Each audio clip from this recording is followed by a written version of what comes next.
Welcome back to the deep dive. Today we're digging into some really complex territory in mental health, eating disorders. hmm Our goal here is to pull apart the key clinical distinctions, the psychological roots, and even some surprising physical signs that differentiate anorexia nervosa, bulimia nervosa, and binge eating disorder. We want to give you a clear picture of just how layered these conditions are. Absolutely. And it's important to start by saying these are fundamentally psychiatric disorders.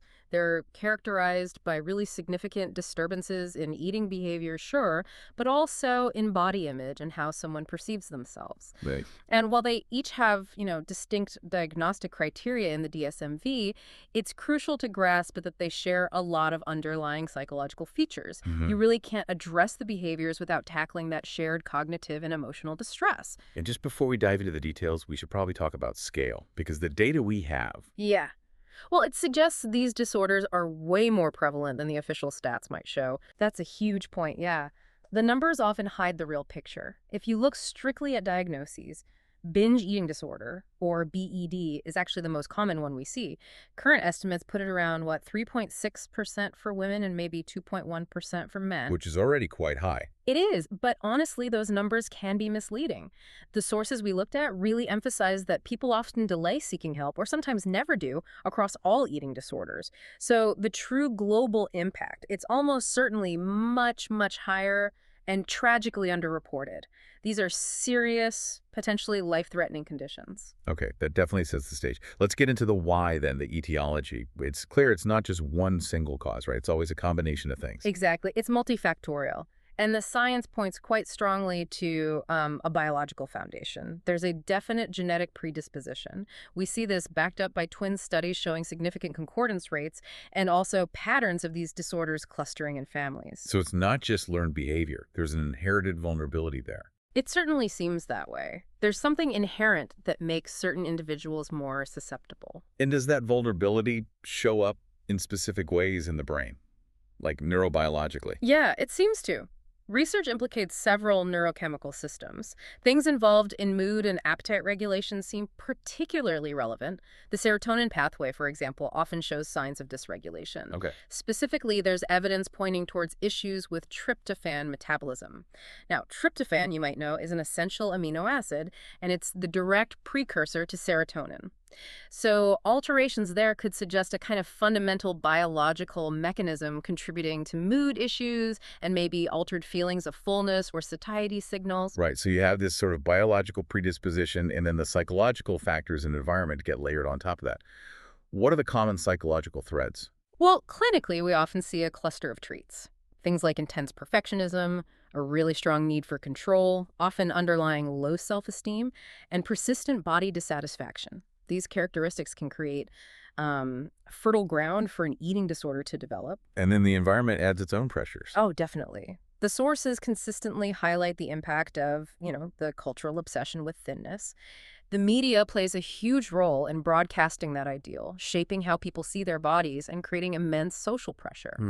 We even see specific environments identified as higher risk, like certain sports, maybe professional dance, gymnastics, distance running, places where extreme leanness is often highly valued or even seen as necessary for success. So genetics, psychology, environment, it all comes together and can lead to these cognitive distortions. Those aren't just mistakes in thinking, right? They're more like rigid patterns that keep the disorder going. That's a great way to put it. They actively maintain the disorder. When we talk about cognitive distortions, we're looking at how they become tools for rigidity and control.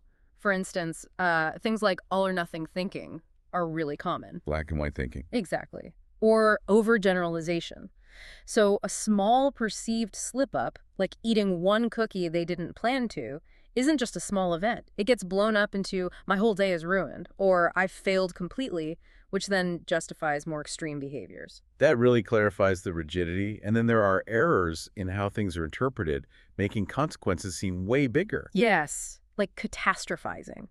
Any minor deviation from their rules feels like it will lead to some terrifying, overwhelming outcome.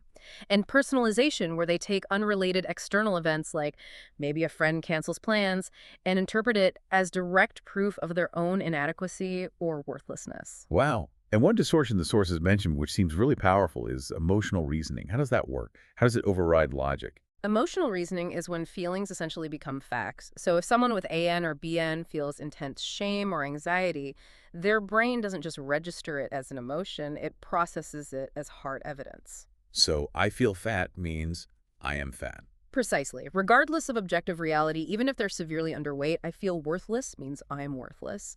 That emotional truth then dictates their actions, which makes challenging those thoughts in therapy incredibly difficult. Understanding that really helps frame the specific disorders. Let's talk about the three main ones now. What are the core differences according to the DSM-V criteria? Okay, so the key distinctions often revolve around body weight and whether or not the person uses regular compensatory behaviors after eating. Right. So anorexia nervosa, AN, is primarily defined by persistent restriction of energy intake, which leads to a significantly low body weight for their age, sex, and physical health. Crucially, this comes with an intense overriding fear of gaining weight and a disturbed perception of their own body. Okay, low weight and intense fear. How does that contrast with bulimia nervosa? The weight part seems key. It is. With bulimia nervosa, BN, you see recurrent episodes of binge eating. That means eating a much larger amount of food than most people would in a similar period, feeling out of control while doing it. And this is followed by recurrent inappropriate compensatory behaviors to prevent weight gain. Like vomiting, laxatives. Exactly. Self-induced vomiting, misuse of laxatives or diuretics, fasting, or sometimes excessive exercise. But critically, individuals with BN typically maintain a body weight that's at or above a minimally normal level. They might fluctuate, but they aren't usually significantly underweight like in AN. This often means it can be hidden for longer. Makes sense. And then there's binge eating disorder, BED, which you mentioned is the most common. Yes, binge eating disorder, BED. Hmm. This also involves those recurrent episodes of binge eating, feeling that loss of control, and experiencing significant distress afterwards, guilt, shame, disgust. But the defining difference here is the absence of those regular compensatory behaviors seen in BN. So binging without purging. Essentially, yes, and it's worth noting BED only became an official distinct diagnosis relatively recently, in 2013 with the DSM-5. This really solidified its recognition as a unique and unfortunately very common clinical challenge. Let's dive deeper into anorexia nervosa first. The sources mention some really striking physical adaptations the body makes in response to severe malnutrition, almost like survival mechanisms gone haywire. They really are. The body tries to cope, but the results can be quite alarming. One classic sign is the appearance of lanugo. That fine downy hair. Exactly. It grows on the face, back, arms, places you wouldn't normally see it in adults. It's thought to be the body's attempt to insulate itself to conserve heat because the loss of body fat impairs temperature regulation. It's a very primal response to starvation. Fascinating and quite sad. What about the skin discoloration? Sometimes mistaken for jaundice. Ah, yes. Hyperkeratinemia. This causes a yellowish-orange tint to the skin, often most noticeable on the palms of the hands and soles of the feet. It happens because starvation slows down the body's process of converting keratin found in foods like carrots and squash into vitamin A. So the keratin just builds up. It accumulates in the blood and deposits in the skin. The key way to tell it apart from jaundice, which involves bilirubin buildup and yellows the whites of the eyes, is that with hyperkeratinemia, the sclerae, the whites of the eyes, stay white. That's a really important clinical distinction. And beyond these surface signs, there's potential for serious long-term damage too, right? Particularly to bones. Absolutely. Osteoporosis is a major concern. Chronic malnutrition means inadequate intake of calcium, vitamin D, protein, all crucial for bone health. This fundamentally weakens the bone structure. And for women, hormonal changes make it worse. Yes, significantly. In females with AN, the malnutrition often leads to low estrogen levels, hypoestrogenism, and the stopping of menstrual periods, which is called amenorrhea. Estrogen is vital for maintaining bone density, so its absence accelerates bone loss dramatically. This leaves them highly vulnerable to fractures, sometimes even long after they've started recovery. Shifting back to the mindset in AN, the core fear seems to dominate everything. It really does. It's an all-consuming terror of gaining weight or becoming fat. It dictates every thought, every action. Their self-perception is profoundly distorted. They genuinely see themselves as needing to lose weight even when they are emaciated and medically compromised. And self-worth gets tied entirely to weight. Exclusively. Weight, shape, and the ability to control intake become the sole measures of their value. This often leads to very peculiar or ritualistic behaviors around food, maybe cutting food into tiny pieces, excessive chewing, arranging food just so on the plate. It's all driven by anxiety and the need for control. Given this extreme physical depletion, reintroducing food must be handled incredibly carefully. Can you explain refeeding syndrome? It sounds really dangerous. It is potentially lethal. Hmm. Refeeding syndrome is a serious metabolic complication that can happen when nutrition, especially carbohydrates, is reintroduced too quickly after someone has been starving for a prolonged period. What actually happens in the body? Well, the sudden shift from using fat and protein for energy back to using carbohydrates triggers a large release of insulin. Insulin drives glucose into the cells, but it also pulls electrolytes like phosphate, potassium, and magnesium out of the bloodstream and into the cells along with it. And that sudden drop in electrolytes is the problem. Yes, particularly the drop in phosphate. Severe hypophosphatemia is the most dangerous hallmark, often along with hypokalemia, low potassium, and hypomagnesium, low magnesium. This rapid shift causes major fluid imbalances. Leading to... It can lead very quickly to things like pulmonary edema, fluid in the lungs, dangerous cardiac arrhythmias, seizures, and even heart failure. It requires very careful, slow, specialized nutritional rehabilitation, usually in a hospital setting, to prevent catastrophe. Okay, that's critical to understand. Now, let's switch to bulimia nervosa. The physical signs here are quite different, mostly related to the purging behaviors, right? Exactly. Since weight is often less obviously low, the physical exam focuses more on signs related to compensatory behaviors, especially vomiting. We often look for parotid gland enlargement. The chipmunk cheeks. That's the common term, yes. Swelling in the salivary glands in the cheeks and jaw area due to repeated stimulation from vomiting. We also see significant dental erosion. The enamel on the teeth gets worn away by stomach acid. And isn't there a specific sign on the hands? Yes, Russell sign. These are calluses, scars, or little abrasions on the knuckles or the back of the hand. They're caused by repeatedly using the fingers to induce vomiting, scraping against the teeth. It's a pretty specific indicator of that particular purging method. And psychologically, BN is sometimes linked more with impulsivity compared to the rigidity of AN. That's often the case, yes. While AN is typically marked by extreme control and restriction, BN can sometimes present alongside difficulties with impulse control. This might also link to issues with self-concept, maybe compulsivity in other areas too, like substance use or other risky behaviors. Interesting.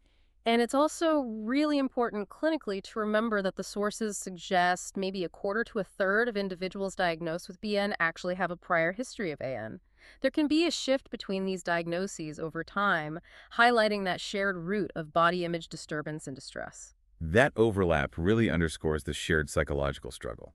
Okay, let's turn to binge eating disorder again. Most common, but often hidden because of intense shame. Absolutely.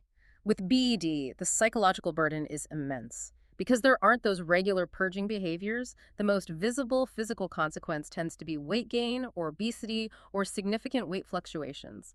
And sadly, this often exposes individuals to considerable weight stigma. Which probably makes the shame worse. Exactly. But the core issue is that profound distress and secrecy surrounding the binge episodes themselves. Can you describe some of the specific behaviors that stem from that shame? Yeah, the sources detail common patterns, things like deliberately eating alone, maybe late at night, hiding food wrappers or stashes of food.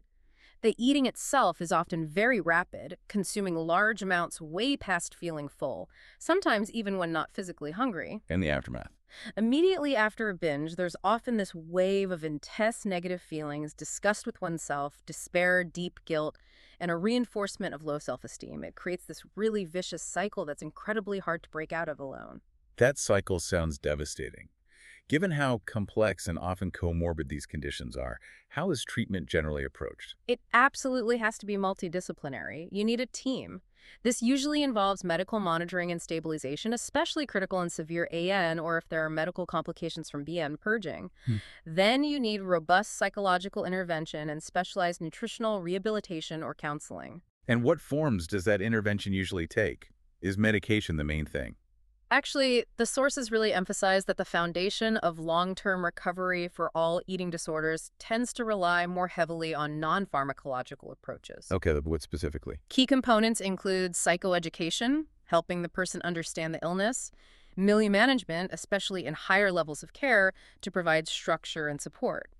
And then various forms of psychotherapy are crucial individual therapy, often specific types like CBTE, cognitive behavioral therapy enhanced for EDs, or DBT, dialectical behavior therapy, plus group therapy, and frequently family therapy, especially for adolescents. So where do medications fit in? Medications definitely have a role, but it's often more focused on treating the frequently co-occurring conditions. Ah, right, the Yeah. comorbidities. Exactly. Depression, anxiety disorders, OCD, sometimes ADHD, these are very common alongside eating disorders.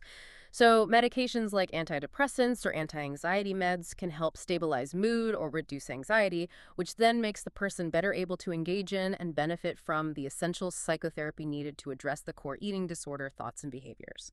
That makes sense. But even with all that, recovery isn't easy or quick.